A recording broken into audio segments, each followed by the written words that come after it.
Respected principal, faculty members, and dear students, it's a wonderful opportunity, and I am at the outset. I'd like to say I'm happy to be here.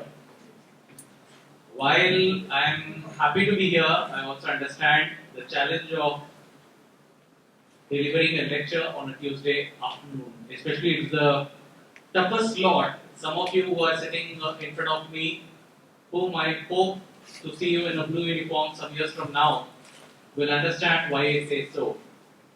Because you land up anywhere in any airport station across the country, whether it is Thiruvananthapuram or you go to Leh, you go to Shillong, you go to Karnikobar. Tuesday afternoon, the lunch menu as per our culture is chole bhatura. So you have 3 bhatura, and then at 2:30 there is a lecture, and in a nice November afternoon, it's a pity to be standing on this side of the stage. Fortunately, I believe your menu today is something different. I hope nobody had chole bhatura today. That will be better. And I am also told that there is a tradition in Hyderabad of having tea immediately after lunch, which I just learned today from the principal. And I hope that saves you through this. Okay. So to start with, I'd like to just give you a little introduction. It was on a Sunday. It was a Sunday, 30th of June 2013. I was a flight lieutenant with about 5 years of service.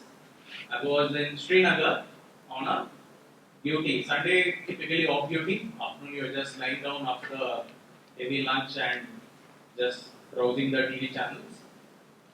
Suddenly, we receive a call that you need to do something what we call in our parlance called CASEVAC. Okay, it's a casualty evacuation.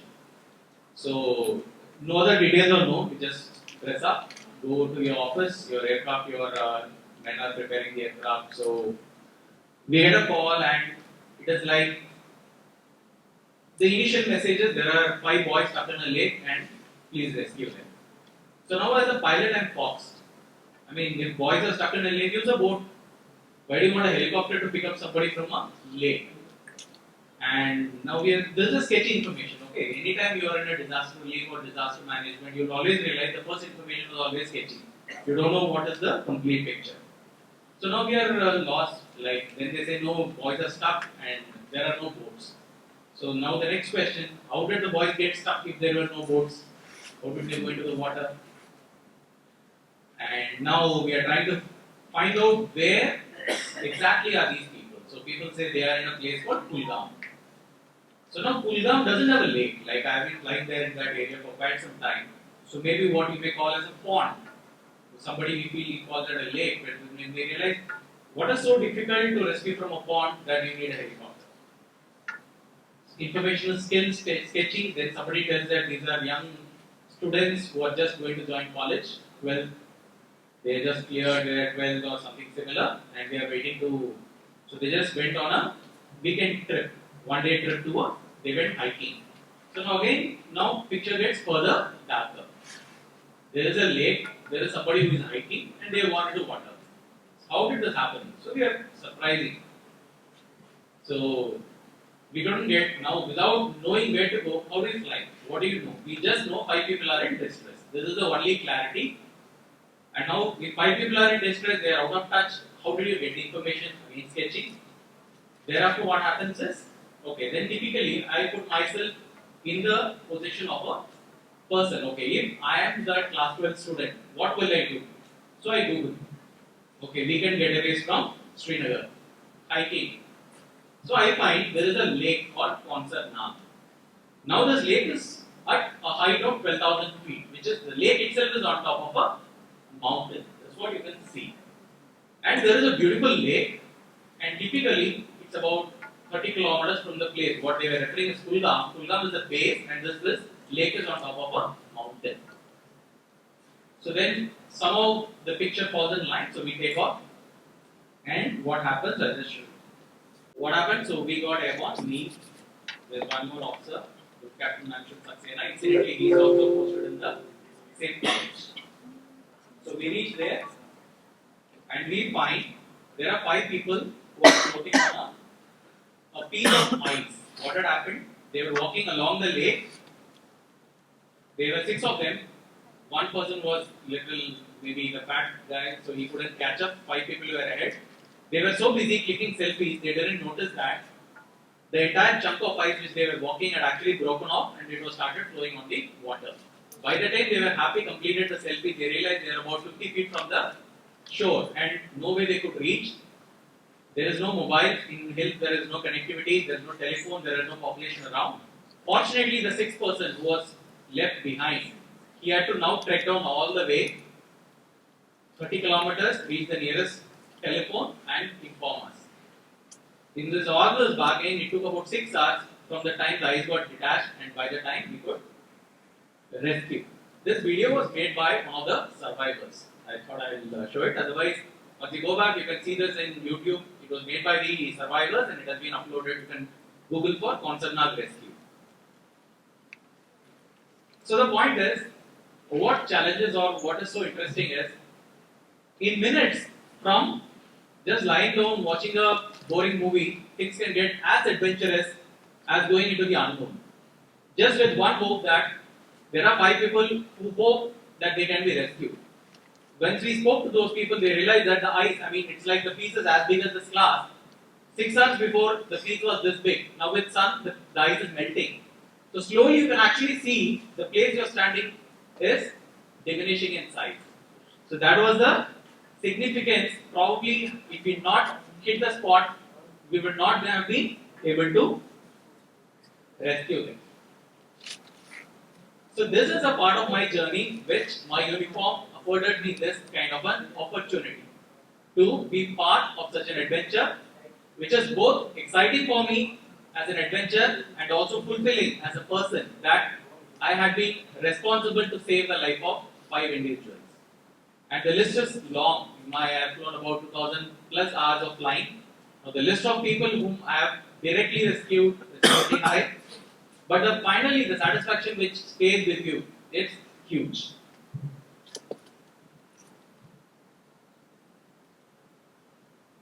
So this is the motto of Indian Air Force: touch the sky with glory. It all began as a small organization just in the erstwhile United India, and it was at Karachi. The Act was passed in 1932, and 1st of April 1933, we had 4 aircraft. And these were the 5 pilots who were the first lot. There were about 9 technicians who are basically from the Indian Railways who are trained to handle aircraft. Now these aircraft are typically 20 years of vintage. The British gave you not the best of the aircraft they had. And they were usually marked as, they used to be called bird catchers. If you can see a lot of wires. By the time they fly low and come back, they typically get birds which were good for barbecue. So that was one of the kind of aircraft which we had flown. But the spirit of the man behind the machine was so good, the entire Afghan tribal uprising, all those things were kept under check by these handful of people flying one of the outdated aircraft. Okay. So slowly fast forward, 1939, World War looms large, being colony of Britain. We are also being built up at a much rapid pace, and Indian Air Force had been instrumental in checking the invasion from Japan. The entire East India still remains. They could not advance much because of a coordinated effort between the erstwhile Royal Indian Air Force, Royal Air Force, and the United States Air Force. The role which these people did, they were all veterans. They displayed extreme courage in the situation, despite having limited, or rather, they never had the aircraft which their counterparts in the RAF had. Though they were both put in the same tough scenario, the enemy was the same. Common enemy, common day, both had different aircraft. Still, the achievements by the RAF was far in excess. Independence.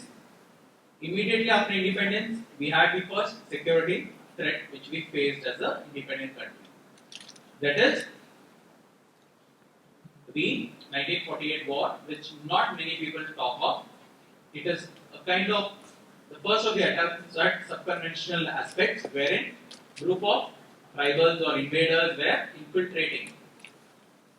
And This picture, though it may appear that these people are just casually talking, all three are senior Air Force officers of the day, and this is after the situation has been put under control.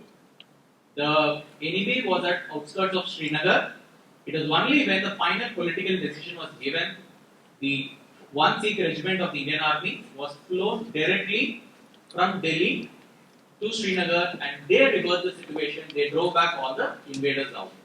So this is where the humble beginnings. All these people were World War II veterans. They had their share of fighting in the World War II, battle-hardened people, now directly put into combat.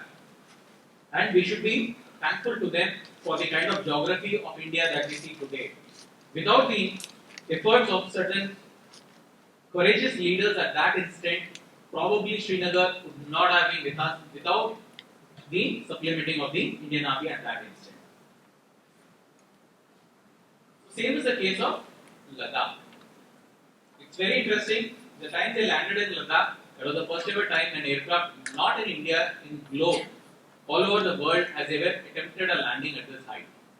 So people who were flying there did not know what kind of challenges they were likely to face. It was totally, there was a requirement, we have to do it, and there is nobody else who can do that.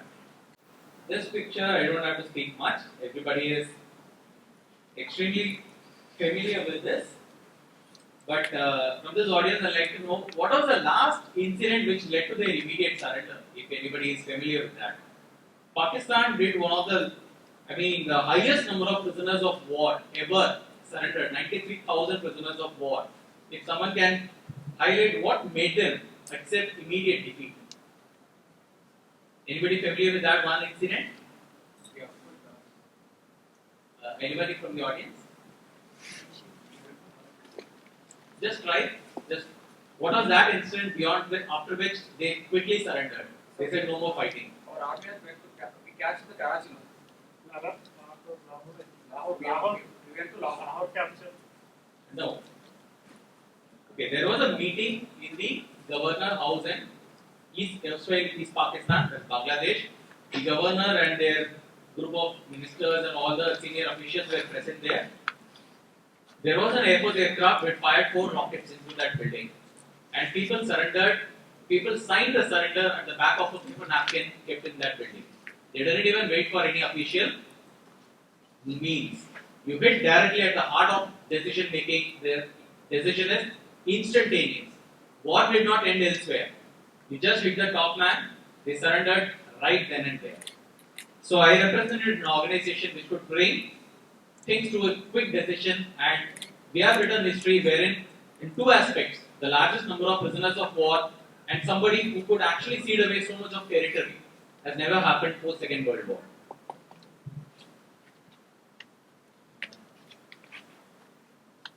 This is another challenging and ongoing operation, much beyond the vision of the normal people. It's the Operation Meghdut, Siachen Glacier. This is incidentally from where, which was my previous posting. I had flown extensively in this sector. The heights are unimaginable, and the climate conditions are unimaginable. But a point of credit to say that our armed forces are deployed there, and the Air Force is supplying them since 1984. The entire force there are air maintained, right from you may have a small list of safety pin to your apple you eat, juice you drink, the letter you write from your family, everything is through the medium of air. And it also holds the Guinness record for the longest ever sustained operation by a unit in the operation sector. It is still an ongoing hot battlefield, though there has been a ceasefire, but the climate is the biggest enemy here. So, beyond that is all very famous. Your young generation, you would all be familiar with adequate. Why I highlighted these are particular operations which are not being part of any common narrative. There are not many videos or movies made on these issues. But these are certain roles which the organization plays even when it is purely out of sight. The entire area in Siachen Glacier is not accessible to the civil population, but there is a value territory which is being held by our armed forces supported by the Indian Air Force. So now, I'd like to say this is all in the past. Okay? So what do we do now? We'll quickly see a glimpse of what is happening in and around. Okay, I'll just see what is happening in the month of November. So just to give a quick overview of what is the scale of operations we are doing. Okay, this is some past. We had some disaster relief. There is plenty to actually count, and this is last from Ukraine. Is anyone familiar with this picture?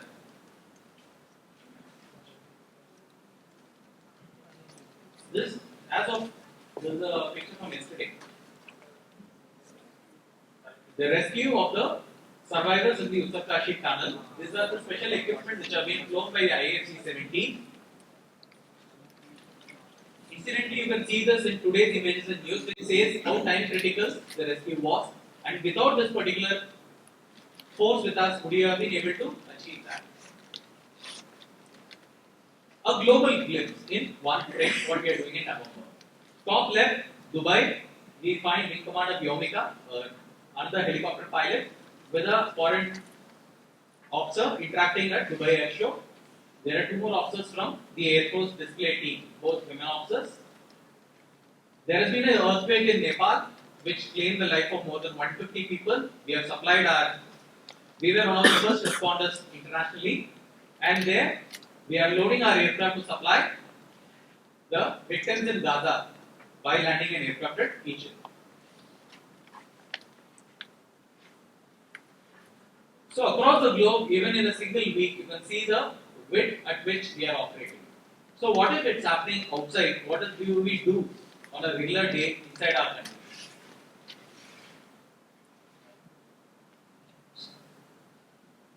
The frame on the left, a team has scaled Stoke Sangli, which is a mountain in Ladakh, it's about 24,000 feet.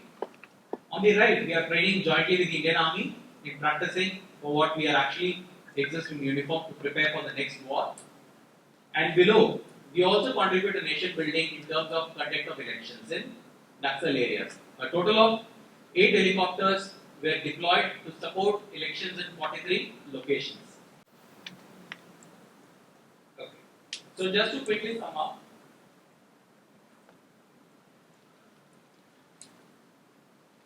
these are broad things what the Indian Air Force does during our existence. First is air defense. I had a video, unfortunately, it's not sure if it will play. Nothing hits you from top. You sleep peacefully, there is somebody who is keeping watch. It may not be present, there are electronic sensors, there are people who are doing this job who are on duty 24/7, just to ensure that nothing from the sky falls on earth. We have got adversaries on both sides, and preparation is the only way to prepare, be strong, so that there is nothing which happens.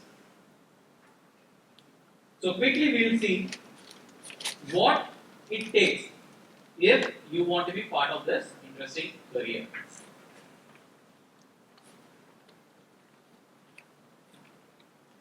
So this is the crux of the presentation, in which I'll go slowly. I'll explain what are the options available for students based on whatever your present qualifications, age bracket, and your inclination, in which you can be part of this journey.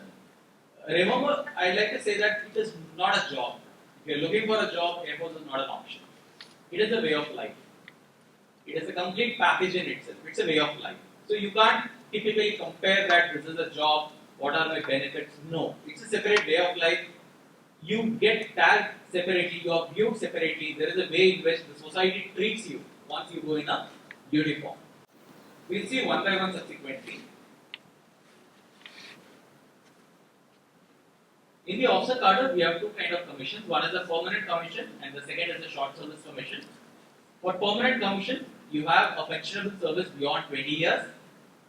That all this is determined at the time of your joining the armed forces. The second is a short service commission. You have limited liability for about 10 years or 14 years, depending on the terms of engagement when you join the organization. There are three broad verticals in the Air Force. One is the flying, the second is the ground duties technical, and ground duties non-technical. For this audience, the ground duties technical would not be applicable. You may carry on this information and spread to some of your friends. But flying and non-tech, you may be eligible, as we will see subsequently.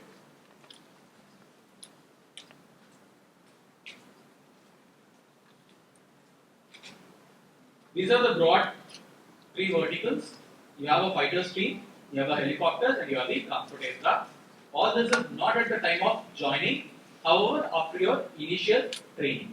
This choice is not at the time of your joining.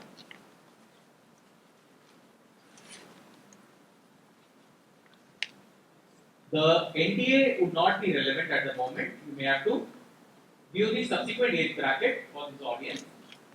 There are three verticals. Once again, I'll first talk about the NCC special entry.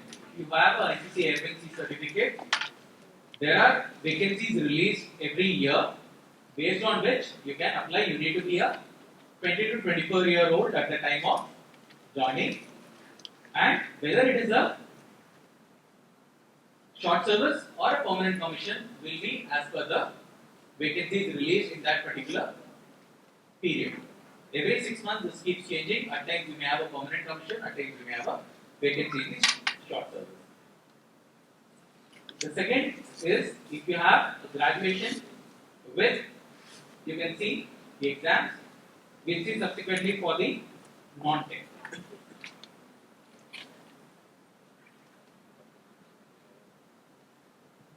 I'll skip the technical aspects.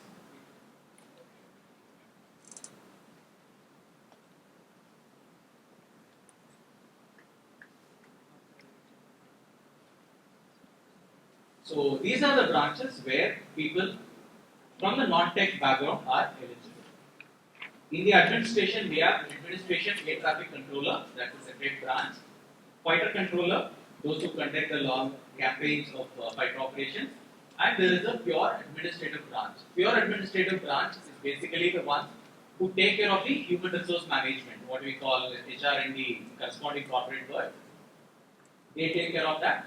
There is a logistics branch, handles all kind of equipment and material. Accounts, we have education, meteorology, and a newly inducted weapon systems branch. These weapon system branch typically have all the missiles under them. This is an evolving one, and slowly the vacancies in this particular branch are on a increase.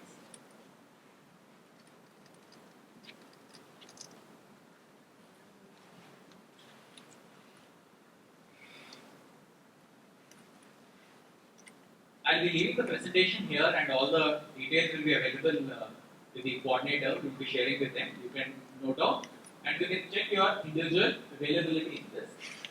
You can go over it, and we spend some time. If anybody has got a doubt in this, you can quickly check this. So depending on the branch, broadly you should be having a age less than 20 to 26, and broadly you should be having 60% marks in your graduation. That's the bottom line. If you have that, you will become eligible. How to apply and what to do, I'll share subsequently. And all the through AppCat are only for short service commission. You need to maintain a lookout. Basically, all the advertisements come. I'll also share what are the social media handles which Air Force is maintaining at the moment. You can subscribe to any one of them so that you are in touch with whenever these announcements are out. Once the announcements are out, you can check what is your eligibility, what particular stream you can apply, what branch you can apply. Thereafter, you can fill in your application. Once your application is approved, you are being valid, you will get your, similar to all the competitive exams, you will get your exam roll number. You appear for the exam.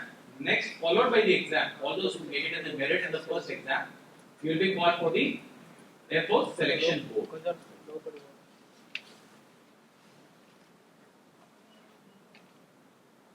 In the Air Force Selection Board, all the qualifying personnel will be put throughout the medicals. Medicals are, they have different classes based on the branch you're joining. Flying training has a certain higher degree of medical requirement. The ground duties have a little more relaxed medical regime. Followed by the final merit list. All those who are clear are made into a main merit list, and a alternate or rather the next in merit based on the vacancies of that particular term. These people are called and the final joining instructions are issued. In case somebody who joins and thereafter he quits, either due to the rigor of training or there are some other reasons, then the people who are in the waiting list, they have to move up and the vacancies get filled. So the services selection board is primarily, there is a screening followed by a three-phase. The first is a picture perception and description test. So it's a normal, it just tests what is your psychological makeup, or there are set of desired tests in which pictures which are not very clear are projected on a screen. There is a finite time given to you and you are being told to write what comes to your mind first. So it's a race against time, you keep just writing whatever it is. Then there are trained psychologists who analyze this to see whether you have the qualities to get selected. Are there any adverse quality or temperament which will require that you are unsuitable for the armed forces? So people who are found suitable following this are now put towards a three-pronged test. One is a individual psychological test. There are a series of assessments where the psychologists, there are three people who view you from three different angles. So the psychologist tests your psychological preparedness. A group testing officer will put you through a lot of group tasks, which will be group discussion, there will be joint team building activities, who will assess your performance amongst a team. How good or bad a team member, how do you communicate, who listens to whom, what is your command, a lot of factors are assessed. And finally, an interviewing officer conducts the interview in which you as an individual are examined whether what qualities you have, what qualities are you fit to be a part of the organization or not. After this, all three of them club their individual results at a place called the board conference, where all three furnish their results and decide whether somebody can be cleared the selection process or he need not. Once he is cleared, his merit is now joined with the entire list, and subsequently the merit is disclosed, and the people who successfully make it are called for the medical examination. Only for the pilot, the flying branch, you are put through a computerized pilot selection system. It's basically a system which checks your reaction to, or your sensory perception reactions. Remember, this test happens only once in your lifetime. All other exams, what I have flashed right now, you can repeat it till the time your age permits, till the time you are within that eligible age, you can continue attempting as many a number. Whereas, only for the flying branch, this test happens only once. If you have failed once, that means fundamentally you do not have skills adequate to fill a cockpit vacancy. So it is in the interest of your life that you are not being selected, because you will not be able to cope up to that situation demands once you sit in cockpit. So it is advisable to appear for that only once ever in your life. So what are the kind of allowances, and this is part of the outreach I need to cover. But more than all this, I'll say how you can walk in society, how society would view you, and what satisfaction you have towards your life. That is what I view as two primary factors which I have gained in the last so many years. So you have a flying allowance if you are in the flying branch. If you are in a technical branch, you have a technical allowance. Depending on certain hard area, which has got some hardships towards your living, it may be climate induced, it may be little far off, like Nicobar, you have special allowances. If you are part of the commando force or the special forces, in the IA we call it as the Garud force. You have a special force allowance. Siachen allowance you have. It is a form of risk allowance, and you have all this. Subsequently, wherever you go, depending on your service, you have a appropriate rank-based accommodation. The medical cover extends not only to you, to your parents, as well as to your kids as well. So one generation up and one generation down, all are covered with good medical facilities. We have the canteen. Again, the leave travel concession, once a year you can travel. That is for you, for your parents, and for your future family members, your kids and all that. Leave, this is another interesting aspect. It's contrary to what movies show you. We have the highest leave in any industry. We have 60 days of annual leave and 20 days of casual leave. Obviously, when you work, you enjoy when you enjoy. There is no distinction on that. So I challenge, probably I don't know which other sector can give you this kind of leave. And if you are interested in pursuing studies, even when you are in service, you can take a fully paid study leave of 2 years. So nobody pays you just to study. That is also available in the Indian Air Force.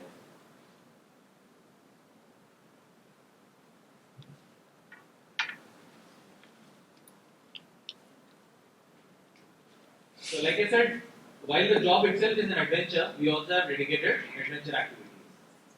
All these are available to us. Depending on your inclination, you can participate in any of these. You don't have to pay anything, you just have to think what you want to do, apply while you are in service, and you will get an opportunity to do all of these. There are times these opportunities are extended to families as well. So it is like while if you maybe in another job you may have to specially pay, specially plan and do something. This is just as a part of your job you will get exposed to all of these. So depending on whichever platform you are on, this is the career guidance. Disha is the career guidance portal. You can subscribe to it to see whenever the notifications are coming out. That is where you need to keep a track and apply, see whatever is exactly suitable. Prepare yourself for the shown selection process and rest. I'm sure I will see someone from this audience with me sometime in future. Yeah, unfortunately the videos are not playing, so I'm unable to do anything on that. Okay, since I'm still in uniform, I have certain restrictions in speaking. That is, I will not be able to share any classified information on anything. Beyond that, you can ask anything, and I am barred from expressing any of my opinions on anything in any forum. So beyond that, whatever we have seen in this, I am open to any kind of questions you may have regarding the joining prospects or what are the progress, whatever you may have. You may think under the loop, any remote test or what are the simplest, or you may see the most complex of doubts, you're free to ask.